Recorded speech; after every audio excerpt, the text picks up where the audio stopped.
is not Doodle Bob. You may think that he's just an alternate 2D version of SpongeBob, but he's hiding a dark secret. The showrunners made him thinking that he would just be a fun one-off character, but over the years he's appeared 2 more times. And after watching his episodes again and again, I finally found out his secret. Doodle Bob is a god king who's been traveling through different dimensions for one reason alone: to eliminate SpongeBob forever. This is the Doodle Bob theory.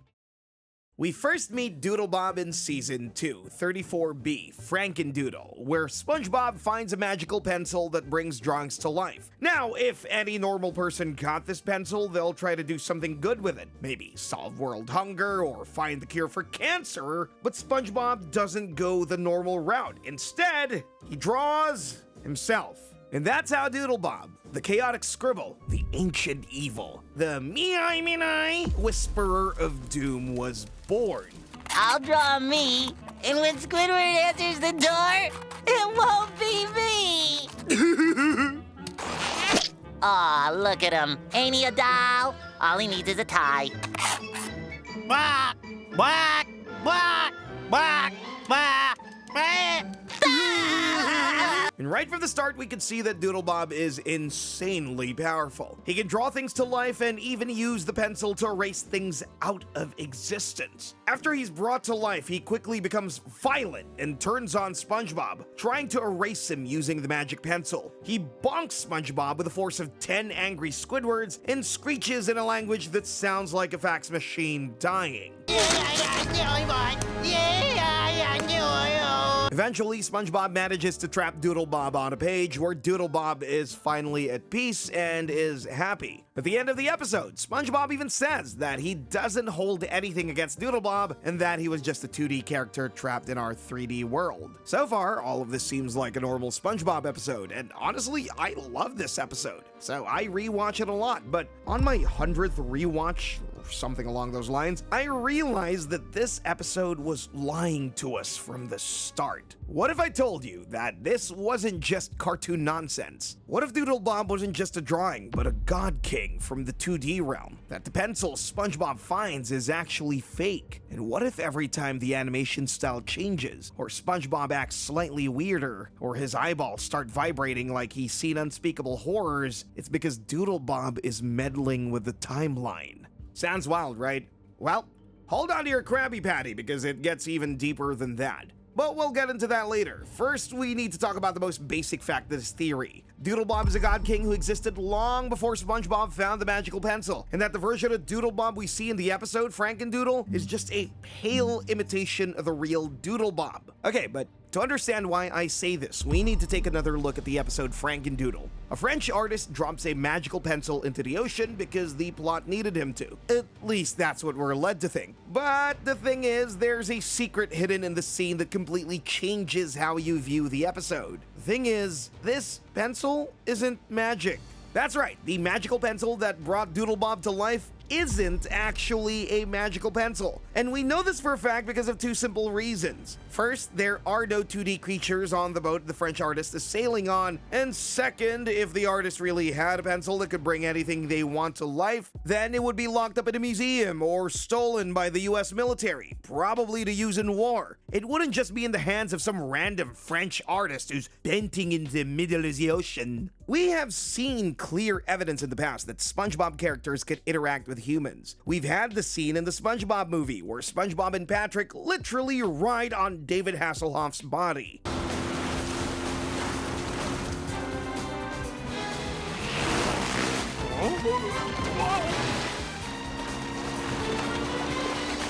Hooray for Hasselhoff! Nothing can stop us now! And if you think that maybe the movie isn't canon, we also have this scene in the original show where Sandy literally calls up the narrator.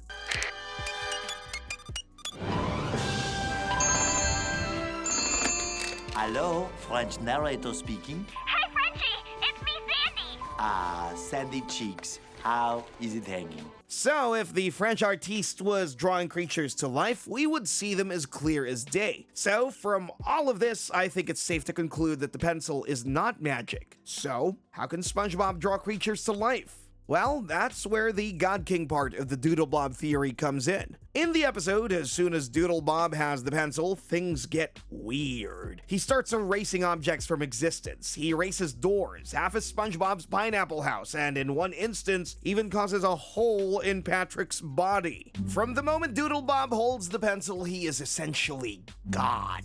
He copies himself an infinite number of times, he turns SpongeBob's other drawings evil, he develops a plan, something even regular SpongeBob can't always do without cue cards. It's like watching a caveman evolve into a time-traveling dictator over the span of 5 minutes. And that's just a small taste of his power. We need to talk about the dimension Doodle Bob originates from. It's not just a drawing, it's a separate 2D plane of existence. When SpongeBob later traps Doodle Bob back into a piece of paper, that paper becomes a portal back to Doodle Bob's 2D dimension. And later in the show, in season 11, episode 14, Doodle Bob makes a return appearance in a later episode called the Doodle Dimension. There, we can clearly see two things. The first is that the 2D world is alive, independent, and terrifying. And the second is even clearer to us, as the entire episode is filled with SpongeBob trying to escape Doodle Bob. The simple fact that Doodle Bob is absolute power in this dimension. There's nothing SpongeBob can do to Doodle Bob. All he can do is run and survive until he can get out of the Doodle dimension. So, considering just how much control Doodle Bob has over the 2D world, maybe he's the one who allowed all these creatures in Frankendoodle to come into existence. Why? Well, about that, I'm not sure. Maybe he was amused by his 3D version and wanted to see what SpongeBob could draw. Maybe he knew the harm SpongeBob could do and wanted to eliminate him personally. We simply don't have enough information to know. But the point is, he allowed everything that SpongeBob drew to come to existence. And that's how we are able to see Doodle Bob in the Frankendoodle episode. But whether or not he was angry at SpongeBob before the episode, we know that he absolutely hated SpongeBob and wanted to erase him by the end of the episode. But why? Why does Doodle Bob hate SpongeBob so much? Well, there's one simple reason for that. Ah! What do you think you're doing, Doodle? You Doodle, me SpongeBob. This brings us to a disturbing conclusion. What if SpongeBob is the Doodle in Doodle Bob's reality? If you really think about it, Doodle Bob looks at SpongeBob like he's the fake. Like SpongeBob is the unnatural, over-rendered imitation. Maybe in the 2D world, Doodle Bob is the real version. Maybe he remembers a time before SpongeBob existed, when he was the only one of his kind. And once Doodle Bob finds himself in the 3D realm, he's not just confused, he's furious. Here's this thing walking around, smiling, flipping burgers, and calling himself SpongeBob, while the real one, Doodle Bob, is treated like a joke. Doodle Bob feels like the original who got discarded or forgotten, and the SpongeBob we know is the copy who took over the life Doodle Bob was meant to live.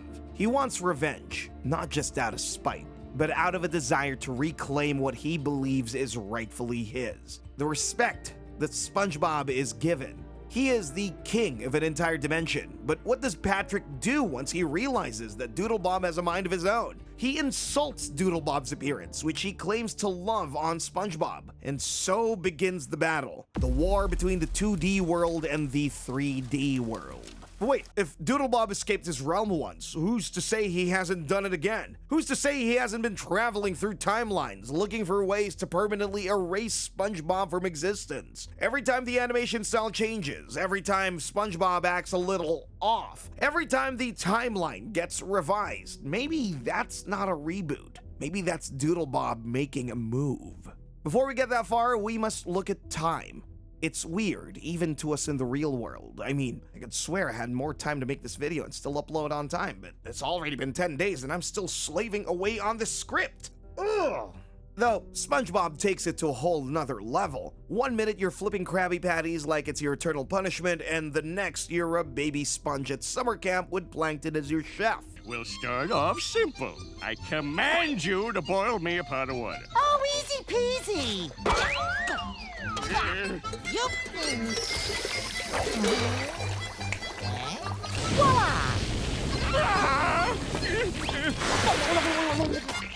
To any sane person, that would not even make a bit of sense, and this is what I mean when I say that there's a whole timeline of chaos when it comes to this universe. This opens the floodgates for Doodlebob's master plan, erasing SpongeBob from every timeline until only he remains. The Camp Coral show is perhaps the biggest evidence of this. In Camp Coral, SpongeBob's underyears, we see something that should be impossible. We meet young Sandy Cheeks, young SpongeBob, and then adult Sandy going back in time to help her past self make sure the timeline stays on track. Little Cheeks calling Big Cheeks. Come in, Big Cheeks. Over.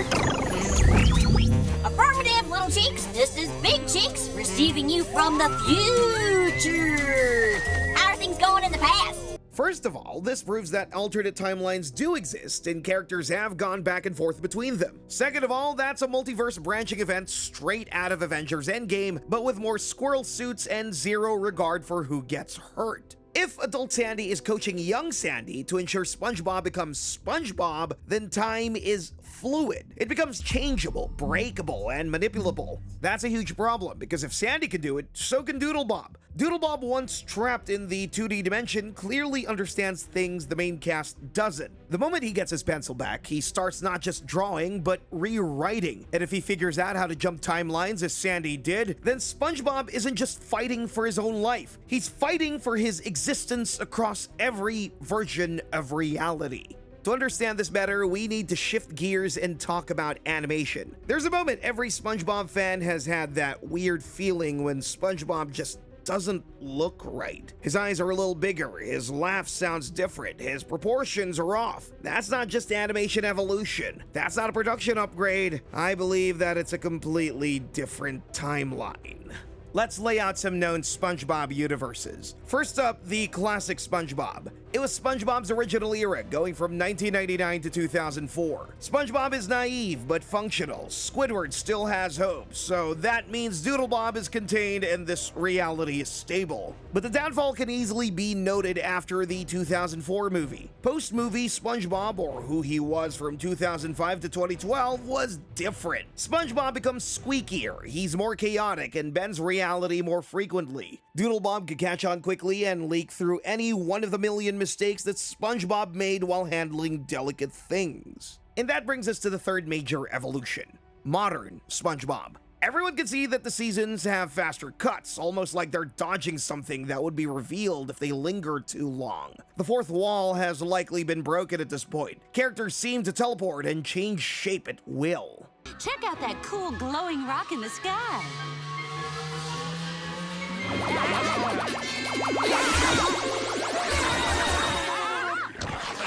SpongeBob almost seems surreal, almost like he doesn't belong anymore. Doodlebob's energy has been slipping through and steadily getting stronger. Now, we come to the most problematic of them all: Camp Coral. In this CGI reboot, everyone's younger, and with that, the laws of time are obliterated. The only reasonable explanation is that Doodlebob may already be in charge. Every time the animation style changes, it's not a new season, it's a branching universe, and Doodlebob is skipping across them like a corrupted save file in a cursed video game. And here's where the behavior shift becomes important. We've all seen it. Sometimes SpongeBob is the lovable goofball with a heart of gold. Other times he's a gremlin who lights fires underwater and commits workplace violence with jellyfish. The only explanation could be a timeline drift. Some versions of SpongeBob are more emotionally stable, some are barely holding it together, some are kind, some are deeply chaotic, and some might already be Doodlebob in disguise. So here's my theory. When SpongeBob becomes too emotionally unstable, his psyche starts to leak. That leakage forms cracks in the timeline. Doodlebob can sense those cracks, slip through them, and influence that version of SpongeBob. Over time, he replaces him. Every time that SpongeBob screams for hours straight, that's not comedic relief. That's Doodlebob clawing at the inside of SpongeBob's mind, trying to escape. Which means that the SpongeBob we see may not always be SpongeBob. And it's not a far-fetched theory, considering everything that Doodle Bob has already done. He steals a magic pencil to gain godlike powers and then sealed away in a 2D dimension. He somehow finds a way to escape again in Doodle Dimension and then also has erased people, places, and logic itself. And with time travel through interdimensional leakage, he becomes unstoppable. And he's not stupid either. He would target timelines where SpongeBob is weakest, strangest, or emotionally unstable. In this way, he would attempt to fully erase SpongeBob from every version of reality. His goal of establishing himself as the one true SpongeBob across timeline is easily achieved. No timeline would be safe, but why?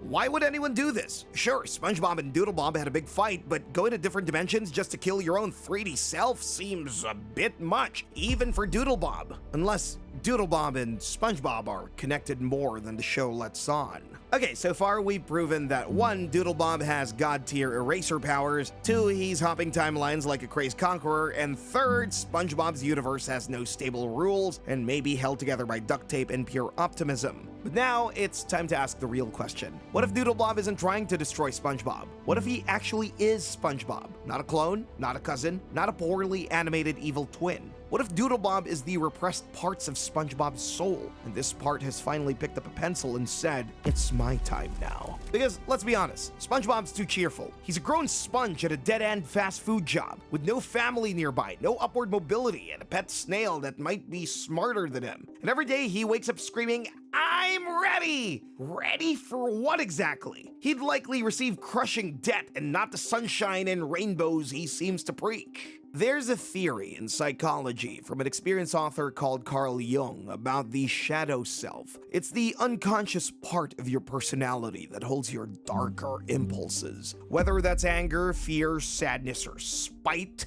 you suppress it because society says that you should smile more. But if you bury it for too long, it festers, it gets stronger, and eventually it comes back with an eraser. And that's how we have Doodle Bob as SpongeBob's shadow self. He's everything SpongeBob isn't allowed to be. He's chaotic instead of controlled, angry instead of cheery. Basically, he's destructive instead of his usual helpful self. Where SpongeBob forces himself to smile through every soul-crushing shift at the Krusty Krab, Doodle Bob picks up the pencil and erases the whole place. He doesn't want to raise, he wants freedom. Let's take a look at Doodle Bob's behavior in Frankendoodle. He wakes up, sees SpongeBob, and immediately attacks him. He doesn't even pause to see if he's the right person. He attacks with nothing but pure rage. It easily shows us that Doodle Bob recognizes SpongeBob in a fraction of a second. Doodle Bob looks at SpongeBob and sees everything he's not allowed to be, and he's furious. To Doodle Bob, SpongeBob is fake. Doodle Bob is the raw version. Doodle Bob is the unfiltered, proper SpongeBob who should be the one that everyone loves. And that brings us to Doodle Bob's most iconic trait. Everyone laughed and memed it, but what is he actually saying? Let's take a closer look. I think that it's the internal dialogue we all have, but can't quite express. You know, the voice in your head when you're just trying to survive the workday without snapping. SpongeBob speaks in catchphrases, but Doodle Bob speaks in pure feeling. So the minute that Doodle Bob gets the power to alter reality, he tries to erase everything that SpongeBob stood for. But look, Doodle Bob doesn't just want to kill SpongeBob, he just wants to become the accepted version. And that brings us to the spooky part. What if Doodle Bob is right? What if SpongeBob is fake and Doodle Bob is what's actually real? There are a few points that could support this theory. Firstly, SpongeBob can't age and he has no backstory beyond random flashbacks. Secondly, his behavior constantly changes across episodes, and perhaps the most important of all, he doesn't even exist in one continuous timeline. Meanwhile, Doodle Bob is consistent. He has one design and one mission that never changes each time that we see him. So what if SpongeBob is the version we're allowed to see, and Doodle Bob is just the suppressed truth? The version that Nickelodeon tried to pretend is just a joke. Now, I just want to bring back the line, one more time. This one's a reach, but stick with me. The phrase may not be nonsense, and to a person who's watched the episode hundreds of times, it shows its true meaning. Minoy is a cry to SpongeBob. Let's break it down. The phrase could be loosely translated to "I have me," which he constantly repeats over and over. Doodle Bob's only mission is to tell SpongeBob that he has their true self. Doodle Bob isn't trying to destroy SpongeBob out of evil intentions. He's trying to reunite with him. He's constantly trying to tell SpongeBob to finally become everything that SpongeBob is meant to be and become whole. And SpongeBob, too afraid to confront his own shadow, keeps shutting him out again and again. This all leads to one final conclusion. There can only be one Sponge, and Doodle Bob is making sure it's him. But this isn't just about a fight. This is a war of identity, fought across every possible timeline, style, and reboot Nickelodeon throws at us. And every time the SpongeBob universe shifts, Doodle Bob sees his chance. While this theory does sound grand, the biggest doubt would be, why does no one else know about this? The other characters seem to not notice. Not Squidward, not Sandy, not even Gary, but that has an easy answer. It's because Doodle Bob's influence is subtle. He doesn't erase SpongeBob in one blow. He erases him line by line, timeline by timeline, slowly replacing joy with madness until all that's left is a sketchy void yelling, "Me-oi, me-oi!" And the scariest part is that maybe he is already won. Throughout the series, we see Doodle Bob pop up again and again in small cameos. Maybe he's just trying to show the audience, show us the truth, that the most repressed parts of SpongeBob are still there. That Doodle Bob isn't gone yet, he's just gathering more power. And eventually, he'll claim what is rightfully his. But hey, that's just a theory. A SpongeBob theory. And if you like this video, subscribe to this channel or I will have Doodle Bob erase you from existence.